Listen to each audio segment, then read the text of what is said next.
तूने एनडीटीवी खोला, हर घर में लग गए कुंभ का मेला। सजी हुई है कुंभ की दुनिया, बजे नगाड़े और बोले हारमोनिया।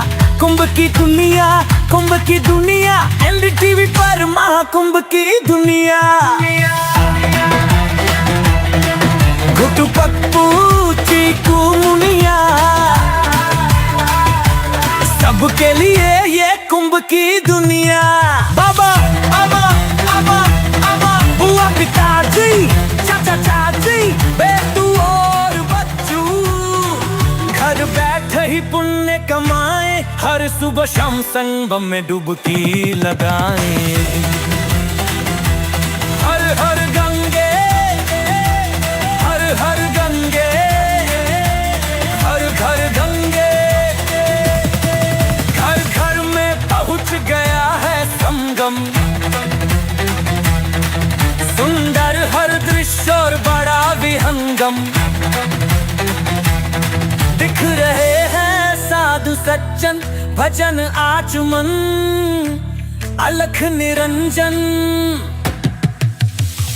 नागाओं का अलग है खेला, डम डम डमरू बोला, जब देश ने एनडीटीवी खोला, हर घर में लग गया कुंभ का मेला। महाकुंभ की शानदार महाकवरेज देखिए एनडीटीवी इंडिया पर।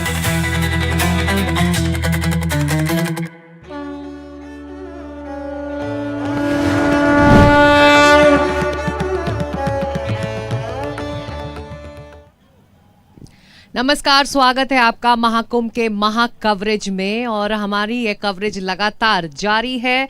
अब कल से पौष पूर्णिमा का स्नान भी यहाँ शुरू हो जाएगा, तो उस पर भी विस्तार से जानकारी आपको मिलेगी सिर्फ एनडीटीवी इंडिया पर। कुंभ मेला विश्व में होने वाला सबसे बड़ा सामूहिक आयोजन है, जिसके अपने आध्यात्मिक और धार्मिक महत्व भी हैं। करोड़ों की तादाद में श्रद्धालु खिंचे चले आते हैं, एक मोक्ष की डुबकी के लिए, आध्यात्म की चर्चा के लिए, मन की शांति के लिए। साधु संतों का जमावड़ा यहाँ लगा रहता है। धर्म की बात होती है, आध्यात्म की बात होती है। दिन और रात का इस पवित्र स्थल पर पता नहीं चलता है। लेकिन क्या धर्म और आध्यात्म से ही जुड़ा है कुंभ मेला, या फिर इसके और भी पहलू हैं? इसके क्या सांस्कृतिक मायने हैं, सामाजिक पहलू है और आर्थिक मतलब क्या है? इस पर विस्तार से चर्चा करेंगे आगे। लेकिन आज यहाँ पर काफ़ी हलचल है, क्योंकि आज यहाँ पर आखिरी छावनी प्रवेश यानी कि पेशवाई साधु संतों की निकलेगी, उदासीन अखाड़े की। और उसके बाद सभी साधु संत अपने अपने अखाड़ों में यहाँ मेला क्षेत्र में आकर बस जाएंगे अगले 1 महीने तक। और बहुत ही अनोखे अंदाज में ये छावनी प्रवेश होता है, जिसकी तस्वीरें आपको लगातार हमारे जरिए पहुंच भी रही होंगी। इसके अलावा कल एक और अखाड़े ने अपना छावनी प्रवेश किया, जिस पर पूरी जानकारी दे रहे हैं हमारे सहयोगी पल्लव मिश्रा।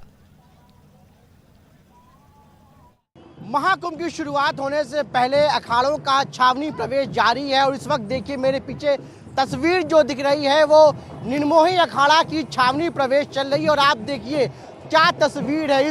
इस छावनी प्रवेश में ऊंट से लेकर हाथी, घोड़ा, बैंड बाजा और बड़ी संख्या में श्रद्धालु जो है इसमें शामिल हैं। इस पूरे छावनी प्रवेश में आपको एक अलग अलग रंग देखने को मिल रहा होगा, और किस प्रकार से यहाँ पे जो श्रद्धालु इस छावनी प्रवेश में शामिल हो रहे हैं, जय श्री राम का उद्घोष कर रहे हैं। और पूरे एक लंबा काफिला है जो चल रहा है, इसमें बड़ी संख्या में श्रद्धालु आप देखिए अलग अलग तरीके से ढोल नगाड़ा बैंड बाजा के साथ जो है ये पूरा छावनी प्रवेश निकल रहा है। और ये सीधा उस मेला क्षेत्र की ओर जा रहा है, उस संगम की नदी की तरफ जा रहा है, जहाँ पर पूरा महाकुंभ का आयोजन होगा जो है। तो उसको लेकर एक अलग तस्वीर। और आप देखिए अपने अपने हिसाब से, अपने अपने परंपरा के हिसाब से, अपने अपने नियम के हिसाब से जो इनका तरीका है, जो इनका भाव है, जिसकी ये पूजा करते हैं, अपने अपने हाथों में लेकर ये तमाम एक लाइन बनाकर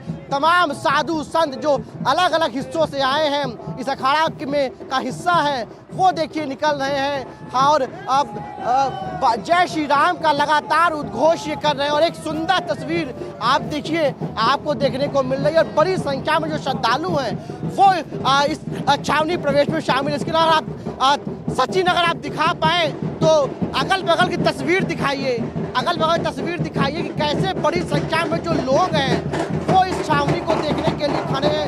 सड़क के दोनों तरफ जो है तमाम लोग जो है अब इसमें शामिल हो रहे हैं।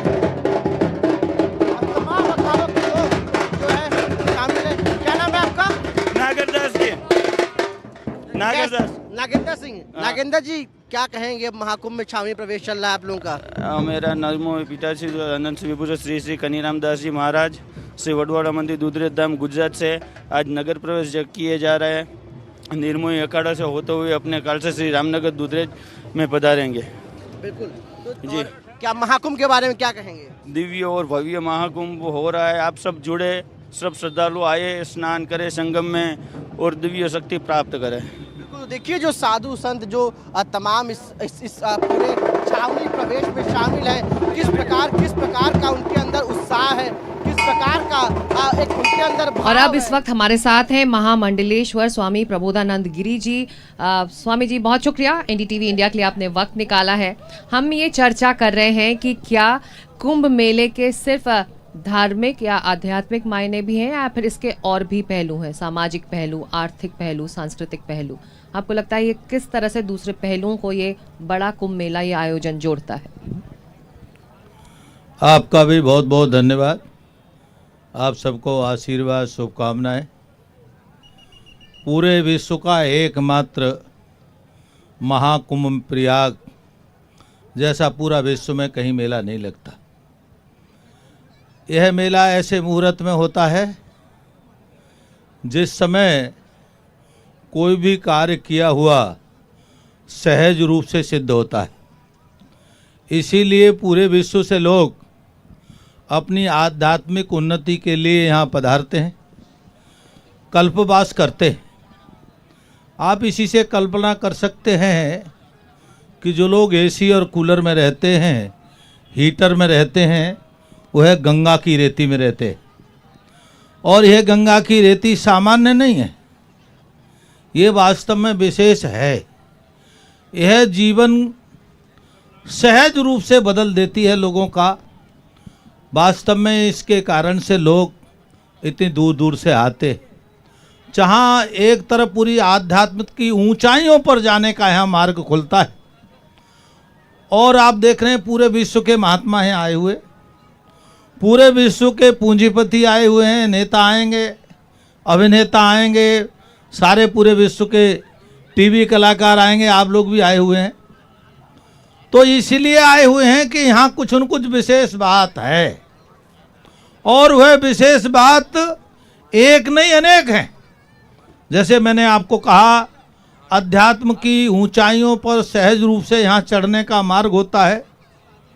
वहीं पर वहाँ सहज रूप से विश्व की समरसता का, सामाजिक रूप से आप देखेंगे यहाँ कोई छोटा नहीं, कोई बड़ा नहीं, कोई जाति नहीं, कोई पाति नहीं, कोई भेद नहीं। आप देखते होंगे, हमको पता नहीं होता हमारे पड़ोस में कौन है, और यहाँ कोई पूछने का भी प्रयास नहीं करता। आप देखिए क्या आप कहाँ से हैं, किस जाति से हैं, यहाँ कोई पूछने का प्रयास नहीं करता। अर्थात क्या है, विश्व की समरसता का महत्वपूर्ण कुंभ है। जो लोग ये कहते हैं कि हिंदू समाज में, सनातन संस्कृति में भेद है, या वो ये कहते हैं अनेकों रूपों में बटा हुआ है, तो उन्हें ये देख लेना चाहिए हमारी सनातन संस्कृति की विशेषता ही है अनेकता में एकता।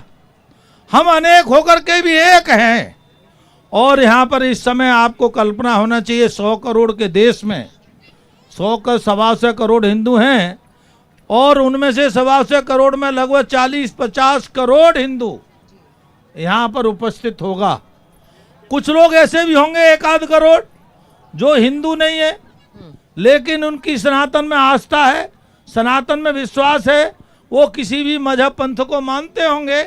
ऐसे लोग भी 1-2 करोड़ लोग आएंगे। जैसे हमें कल सुनने को मिल रहा था कोई एप्पल की कोई मालिक है, लेकिन वो सनातनी नहीं है, लेकिन सनातन में आस्था रखती है, वह भी पधार रही है यहाँ। ऐसे पूरे विश्व से लोग आने वाले हैं। और आप जो कह रहे राजनीतिक दृष्टि से, तो राजनीतिक दृष्टि से भी इतना बड़ा समूह एकत्र आपको कहीं पूरे विश्व में नहीं मिलेगा। आप देखिए करोड़ों लोग आते हैं, यहाँ पर रहेंगे। राजनेता भी आशीर्वाद लेने के लिए यहाँ पधारते हैं। राजनेताओं की जो पार्टियां हैं उनके लोग भी आते हैं, अनेकों सब प्रकार के। ऐसा नहीं किसी एक पार्टी के। स्वामी जी, आप कह रहे हैं कि हर कोई जो किसी भी तबके से जुड़ा हो, किसी भी समाज से जुड़ा हो, किसी भी पेशे से जुड़ा हो, वो यहाँ पहुँचना ज़रूर चाहेगा बिना कोई संकोच किए। अब retired vice chancellor professor Piyush Ranjan Agrawal ji भी हमारे साथ जुड़ गए हैं। जी, आप जो हम चर्चा कर रहे हैं कि क्या कुंभ मेले के सिर्फ धार्मिक और आध्यात्मिक मायने हैं या फिर इसके और भी पहलू हैं, चाहे वो सामाजिक हो, सांस्कृतिक हो, आर्थिक हो। लगातार हम इस आयोजन की भव्यता पर चर्चा कर रहे हैं। ये भव्यता इसके आर्थिक विकास के लिए भी ज़रूरी है, इस इलाके के लिए। जिस तरह का ये रोज़गार, जिस तरह की ये कमाई ये मेला लेके जाएगा, वो भी एक अहम है, मुद्दा है राज्य सरकार के लिए भी। तो आपको लगता है कि कुंभ मेला बस एक मेला नहीं है, एक धर्म का मेला नहीं है, ये इससे कहीं ज़्यादा और ज़्यादा विस्तारित रूप है इसका? आपको नमस्कार एनडीटीवी को कि आप प्रयागराज पधारे और इस विषय में हम लोगों के व्यू पॉइंट्स को आप ले रहे हैं कुंभ मेला क्षेत्र से। देखिए, ये कुंभ मेला प्रयागराज का बहुत विशिष्ट है। 2025 का और विशिष्ट हो जाता है कि पूरे देश में 4 जगह कुंभ मेले की आयोजन होता है, नासिक में, हरिद्वार में, उज्जैन में, प्रयागराज में। लेकिन प्रयागराज अन्य कुंभ मेलों से थोड़ा भिन्न है। यहाँ तीर्थयात्री आते हैं स्नान करने के लिए गंगा का, और एक और विशेषता है वो है यहाँ के कल्पवासी। जो पूर्णवासी को आएंगे, कल से लेकर रुकेंगे अगली पूर्णवासी तक वो ठहरेंगे, 30 दिन तक कल्पवास करेंगे। अर्थात जो कल्पवासी अपने शिविरों में रहेंगे 30 दिन तक उनको रोज गंगा स्नान करना है, दिन में एक बार भोजन करना है, पूजन पाठ करना है। और हमने देखा है कि इलाहाबाद में प्रयागराज के कुंभ मेले में, माघ मेले में 12 वर्ष तक का लोग अनुष्ठान करते हैं। एक कुंभ मेले से शुरू करते हैं, अगले कुंभ मेले तक उसका अनुष्ठान चलता है और ये इसको पूर्णता की ओर ये कुंभ मेला ले जाता है। दूसरी बात है कि ये संगम नगरी नहीं, त्रिवेणी है, जहाँ गंगा है, यमुना है, और आप जिसको कहते हैं कि नोशल प्रेजेंस है, उसको कहते हैं अदृश्य प्रेजेंस है, वो सरस्वती नदी की है। तो इसकी अदृश्यता ही इसकी विशेषता है। एक प्रयागराज की एक बहुत खास बात है, यहाँ कभी स्थानीय बातों की चर्चा नहीं की गई। ये भारतीय परिवेश हो, पूरे विश्व का बंधुत्व का विषय हो, संस्कृति का विषय हो, धर्म का विषय है। जैसा स्वामी जी बता रहे हैं, ये पूरा मानवता का एक समागम है, बहुत बड़ा समागम है। और आप कह सकते हैं हिंदू धर्म को लेकर ले या इस मानवता की दृष्टि से ले तो विश्व में इससे बड़ा कोई समागम नहीं हो सकता। जहाँ तक इसके सोशियो और इकोनॉमिक पहलू की आप बात कर रहे हैं, तो आप देखिए कि कोई चाहे भी इतना बड़ा आयोजन करना तो 10 साल में भी नहीं कर सकता। ये प्रयाग नगरी जैसे कहते हैं कि ये well connected from across the country, कई हाईवेज हैं, कई रेलवेज हैं, एयर कनेक्टिविटी हो गई है। तो इनके यहाँ जो पहलू हो, चाहे आप पांटून ब्रिज का कंस्ट्रक्शन लें, चाहे सड़कों का निर्माण लें या बिजली का आपूर्ति देखिए। इतने लोगों को यहाँ जब आप होस्ट कर रहे हैं, उनके लिए सब्जी चाहिए, दूध चाहिए, अनाज चाहिए, जगह चाहिए। तो मुझे नहीं लगता कि भारत की धरती में इतनी व्यवस्था एक साथ होती है। तो मैं चूँकि प्रयागराज का नागरिक हूँ, मेरी 14 कुंभ मेला है जबकि मैं यहाँ पर आपके सामने बैठा हूँ, कि यहाँ पर वो एक 24/7 कहिए ना कि यहाँ के पृथ्वी पे, यहाँ की मिट्टी में, यहाँ के जल में कुंभ मेला, माघ मेला बसता है। और उसका एक राज्य सरकार को कहिए, केंद्र सरकार को कहिए, स्थानीयता का प्रश्न है, वो इसको नर्चर करता है। एक विषय और बहुत महत्वपूर्ण है इलाहाबाद के लिए, प्रयागराज कुंभ मेले के लिए, कि यहाँ पर तीर्थ पुरोहितों का एक समूह है, ब्राह्मण का एक ग्रुप, जिनको तीर्थ पुरोहित कहते हैं। आप किसी भी तीर्थ पुरोहित का चले जाइए, उनके 150 सालों का, 200 सालों के बाद उनका वही बसता है। अभी मैं कुछ दिन पहले एक पुरोहित जी से बात कर रहा था, पाकिस्तान जब नहीं बना था, देश की आज़ादी के पहले के जी लोग उनके रिकॉर्ड में है, लाहौर से भी आते हैं, उनके यहाँ दर्शन करने, उनसे मिलने आते हैं। तो ये जो कल्पवास की मैंने चर्चा आपसे की, तो एक मैंने सर्वे किया था जिस पे पुस्तक आएगी कुछ दिनों बाद, कि ये कल्पवासी किनसे जुड़ते हैं, अपने तीर्थ पुरोहितों से जुड़ते हैं, उनसे मिलते हैं, वो जी। उनको होस्ट करते हैं, बिल्कुल, उनके बिल्कुल। शिविर हैं। जी जी बिल्कुल। पल्लव, आप मेरे सहयोगी पल्लव मिश्रा भी ये हैं इस पैनल में। पल्लव, आप लगातार इस मेले को कवर कर रहे हैं और जिस मुद्दे पर हम बात कर रहे हैं आज यहाँ पर, अब यहाँ जब मेला लगा तो यहाँ का जो लोकल व्यापार है वो भी बढ़ा होगा, यहाँ का जो पर्यटन है, पर्यटन से जुड़े जो उद्योग हैं वो भी बड़े होंगे। आपको लगता है किस तरह का प्रभाव ये कुंभ मेला हमारे देश की और इस राज्य की अर्थव्यवस्था पर असर छोड़ेगा? बिल्कुल सिकता, जिस चीज़ का जिक्र आप कर रही हैं, अभी प्रोफेसर साहब, कुलपति साहब जिक्र कर रहे थे कि जब इस मेले का आयोजन होता है तो यहाँ छोटी से लेके बड़ी चीज़ तक की जो है ज़रूरत पड़ती है। लोग कल्पवास करने आते हैं। मेला भले ये 45 दिन का है, लेकिन 1 महीने तक लोग कल्पवास करेंगे। उस दौरान तमाम चीज़ों की, छोटी से चाहे दूध हो, चीनी हो, चाय पत्ती हो, सब्जी हो, रहने की व्यवस्था हो, और बड़े स्तर पे करीब कई देशों से, 40 से अधिक देशों से तमाम श्रद्धालु, तमाम सनातन को मानने वाले और तमाम जो ऐसे लोग जिनको दिलचस्पी है कि वो इस महाकुंभ में जाएं और देखें कि कैसे एक शहर में एक अलग शहर बसाया जाता है जिसे टेंट सिटी कहा जाता है।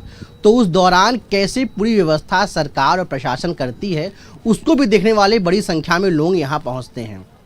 अर्थव्यवस्था के लिए ये जो पूरा मेला है इतना महत्वपूर्ण है कि मुख्यमंत्री जी ने, योगी आदित्यनाथ ने खुद इस बात को कहा कि करीब 2,00,000 करोड़ रुपए की एक इकोनॉमी डेवलप होगी इस पूरे मेले को लेकर।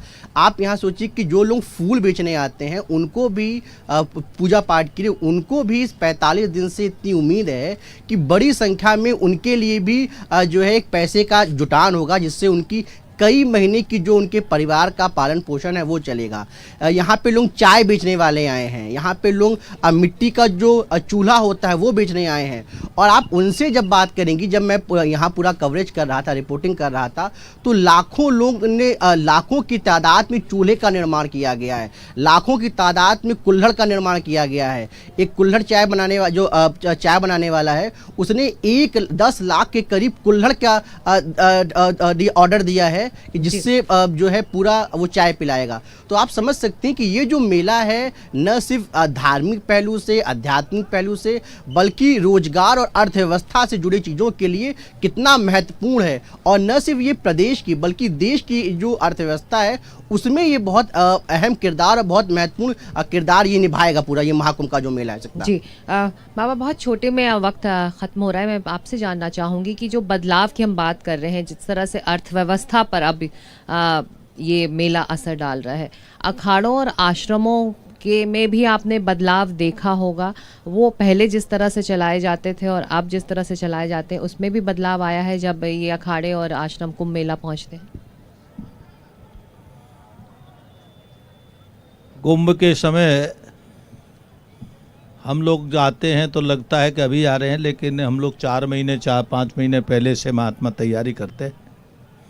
2-2.5 महीने पहले से कुंभ के प्रशासनिक अधिकारी भी लग जाते हैं, तो सारी तैयारियां लाते हैं। कुछ तो यहीं पर तैयारी यहाँ के द्वारा होती हैं, कुछ आप महात्मा अपने वहीं से लेकर के आते हैं, टेंट पूरी सारी व्यवस्थाएं लेकर के आते हैं ट्रकों के द्वारा, और यहाँ लगाते हैं, फिर 2 महीने बाद उखाड़ करके वापस ले जाते हैं। तो ये जो प्रक्रिया है कि वास्तव में देखने में तो कहने में आसानी लगती है, ये बड़ी कठिन प्रक्रिया है। गंगा की रेती में यहाँ टेंट को गाड़ना भी कठिन है, लेकिन उसमें भी आप ये देखिए कि जहाँ आश्रमों में महात्मा बड़ी बड़ी सुविधाओं के बीच में रहते हैं, आप हरिद्वार हुआ या प्रयाग हुआ, तीर्थ हैं, बड़े बड़े अच्छे सुंदर आश्रम बने हुए, लेकिन यहाँ हुए टेंट में रहना पसंद करते हैं और टेंट में रह करके उनको आनंद आता है। और आप देखेंगे कि आर्थिक दृष्टि से भी, अब आपके सहयोगी ने कहा ही कि 2 लाख करोड़ की यहाँ आर्थिक उत्पत्ति होने वाली है, और मैं आपको ये कहना चाहता हूँ कि वास्तव में व्यवसायिक दृष्टि से भी आप देखो तो ये इतना बड़ा कुंभ है, इतना बड़ा मेला है ये जी, कि व्यवसाय की वास्तव में बहुत बड़ी उत्पत्ति होने वाली है। यहाँ पर सामान्य मिलना मुश्किल हो जाता है। बिल्कुल हम आ रहे हैं, देख रहे हैं, डिमांड ज्यादा रहता है और सप्लाई कम रहती है यहाँ सप्लाई पे। बहुत कम हो जाती है। जी वक्त बाबू जी वक्त बहुत कम है। प्रोफेसर जी को भी मैं एक आखिरी सवाल आपसे छोटा सा ये कि आज आप एक किताब लिख रहे हैं कल्पवास पर, लेकिन इस वक्त अगर आपको एक किताब लिखनी हो आज के दिन इस कुंभ मेला में, तो उसका टाइटल क्या देंगे आप? हमारा जो विषय वही है, डायनेमिक्स ऑफ प्रयागराज कुंभ मेला। हाँ हाँ उसमें एक विषय आपसे मैक्रो लेवल में चर्चा करना चाहूँगा, अर्थव्यवस्था में। आप जैसे ही गाजियाबाद में एनसीआर में इंटर करते हैं और बलिया से एग्जिट करते हैं, तो हर व्यक्ति कहीं ना कहीं ऑयल कंज्यूम करता है, फूड कंज्यूम करता है। जी। अब your visit is towards Kumbh Mela. तो मैं ये मानता हूँ कि मैक्रो टू माइक्रो इकोनॉमी, जैसे हमारे मित्र ने कहा, 2 लाख करोड़ रुपए और 1,50,000 करोड़ के बीच में ये अर्थव्यवस्था आपने जनरेट करती है। अच्छी हेडलाइन दी, माइक्रो टू मैक्रो इकोनॉमी को ये बढ़ावा देने वाला ये कुंभ मेला है। दुनिया का सबसे बड़ा सामूहिक आयोजन है यहाँ, जो बिना न्योते के, बिना आमंत्रण के करोड़ों लोगों को अपनी ओर खींच लाता है। तो महाकुंभ पर हमारी ये महा कवरेज जारी रहेगी। आज इस चर्चा में इतना ही। हम फिर लौट रहे हैं ठीक इसी जगह आज शाम 5:30 बजे। आप कहीं मत जाइएगा, जुड़िएगा हमारे साथ 5:30 बजे। लेकिन एनडीटीवी इंडिया पर खबरें जारी हैं। नमस्कार।